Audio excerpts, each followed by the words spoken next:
Bon s'abonner à la chaîne Abisso YouTube, parce que Grand Plus TV, pour nous informer en temps réel dans votre thème sur News Tuzanango. Nous Grand Plus, Zou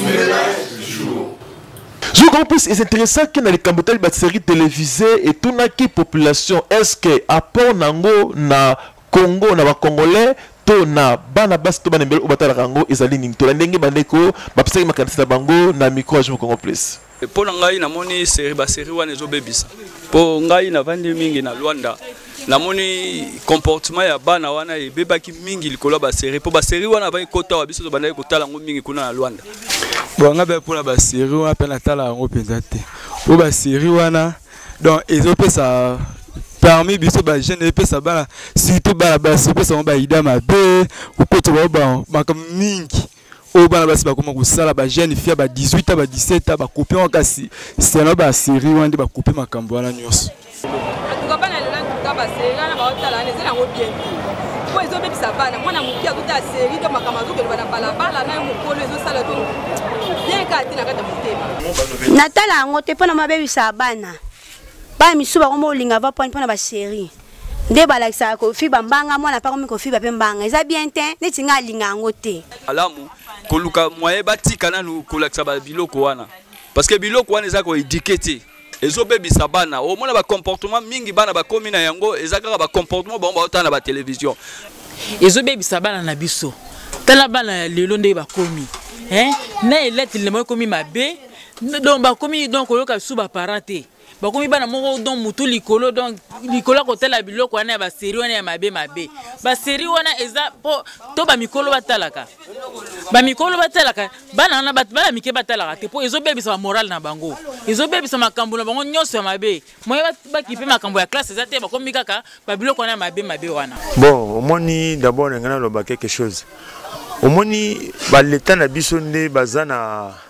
on dirait ba raisonnera bien te. Je ne pense pas que non na ba mboka na bango kuna ya ba indiango ba chaka bani na biso ba théâtre na biso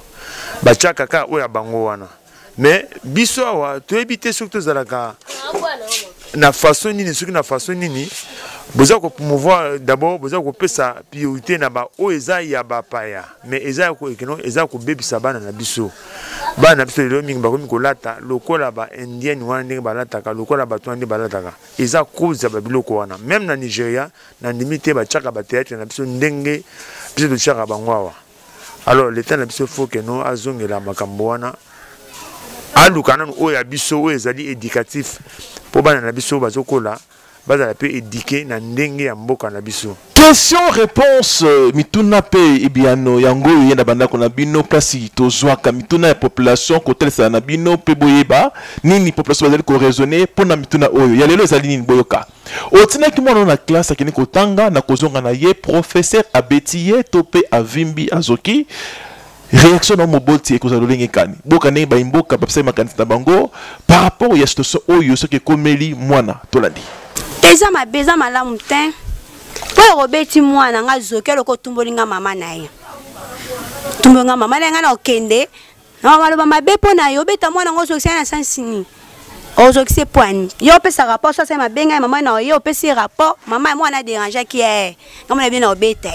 faut mutu nyonso azotangisa il faut azala na douceur quelque soit que okokaka te ya mutema munene te ya ko bomba makambo tant que okomi enseigner faut za mutema malamu po okutana ba caractère ya bana donc à cela il faut oyeba ndeni ya ko supporter ya ko meme kulus na po yo mo mutolinga kyango te kobeta mwana tabiso mona ndaku ezara bien te po biso mo ba parents okoyi kobeta mwana eza pe bien te po bisika musuna bamboka musu ba peksa voir même kobeta mwana kobeta edikaka te kobeta plus ebebisaka mwana ngana tindi mwana ngana classe tant mwana zoya kozonga na moni na pota donc ezala bien te po ngamo na olingana bongo te na beta mwana ngati na niveau na zokisai donc eza iloko foma ya bien te obato ko ikotelemela mwana so azokende classe azokende pona kozwa maele mwana azokende te po bakende ba beta ye po ya kozonga na ba pota donc eza foma bien te donc biloko bongo so professeur asali bongo za biloko mo il faut kolandela ye ko kende vraiment ayebake iloko ya sali eza mabe ata prison ata asali iloko ya asali wana il faut améritango matin professeur akobeta mwana akoéduquer mwana soki mwana sali mabe na école azana mille droit yako benda elitoi azana droit yako pese punition jamais ko beta mwana mutu un élève au betier soit aux okisi soit au vimbisi laissinga parler au sepelate ata muke les archifaux et au sale mabongo te ah tete wana ne simbati wana ne benda yo simbati tant que na mutu nzamba sali mwana basakana na iti même ngamo parent l'état na obeta mwana il faut na beta mwana na masoko siko yo koma yo monsieur yo OK ko éduquer ye pour azoma ye de to OK ko éduquer ye ba keno na osimbele fimbu te ce qui ngamo parent na osimbele fimbu te yo monsieur osimbele fimbu pona nini bo ce qui no yo obetier au vimbisi ali et puis c'est kamoko boy na la responsable comme il mama bana te tata bana sana ngo jeter au meki bobaf na dona ye yo bina ko beto wa no beti mwana nga Zoom Congo Plus